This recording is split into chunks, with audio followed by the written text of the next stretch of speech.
was how Ivanka Trump, former senior White House advisor, former executive vice president of development and acquisitions of the Trump Organization, and daughter of Donald Trump, was greeted as she entered a downtown Manhattan courthouse this morning. Donald Trump's eldest daughter is the fourth and final member of her family to testify in the $250 million civil fraud trial against her father and his business. Now, Ivanka Trump, unlike her brothers, is not a defendant, and that's due to the statute of limitations. And she took the stand today as a reluctant witness for the New York Attorney General. Michael Cohen worked as Donald Trump's personal lawyer and self-described fixer for a decade before going to prison for taking part in an illegal hush money scheme Trump was indicted for earlier this year, separate from his civil fraud lawsuit. Cohen's the host of the Mea Culpa podcast, co-host of the Political Beatdown podcast, author of Revenge, How Donald Trump Weaponized the U.S. Department of Justice Against His Critics, and he joins me now.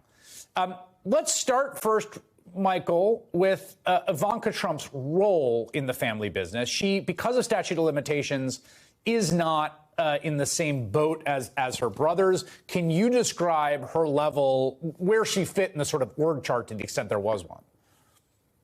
Well, there definitely was. Of course, Donald was the absolute top of the org chart. And then, of course, to the left of that, if we were putting this into a diagram, would be Don, Ivanka, and Eric. Now, who really ran that specific group as part of the executive vice president? And that would be Ivanka. Don, even though older than Ivanka, would take a lot of direction from her because, as everybody would acknowledge, she is Donald's favorite. And then, of course, Eric, being the youngest, would, of course, listen as well. But the three of them, Don, Ivanka, and Eric, each and every week would have their own private family meeting where they would distribute which projects each one would do and in what aspect that they would be involved. Now, one of the, I should say, two of the issues that were brought up on trial today when she was questioned on the stand was, of course, the old post office and the Doral Golf Resort, both of which Ivanka was the point person on. And both of those are involved in Tish James's questioning, or I should say the prosecutors on behalf of Tish James's questioning. So she is as high up as anybody could be, but just slightly below her father. Do you, there has been a sort of, after the January 6th, the White House, right? What appears to be a transparent attempt to distance herself from her father. I don't think it's particularly successful because everyone knows who she is. That seems different than the brothers. Is that a fair read?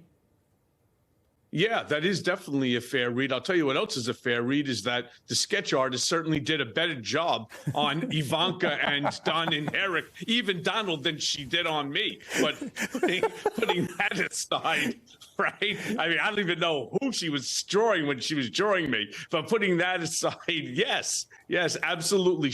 First of all, she's trying to distance herself because it's not the look that she wants to portray, not certainly in Indian Creek there in Miami, where they're having a very rough time in terms of meeting people, setting up play dates for their kids, getting into the country clubs that she thought that she would be easily admitted to. There's a section, one of the things that's happening here, and I think you have unique insight to share, is the approach of the lawyers here. Now, these are, Chris Kise is a serious lawyer with a serious resume, and he's done this before. There has been a lot of combativeness by this legal team towards the judge. Today, once again, going back and forth, I'm going to read you a little piece from the NBC News reporting on this. This is the lawyer, Chris Kise, saying that the questions about Ivanka's involvement in that deal you just mentioned, that's the old post office in Washington, D.C. and a hotel, were irrelevant because of the statute of limitations issue. Noted the government agency involved in the talks was happy with it.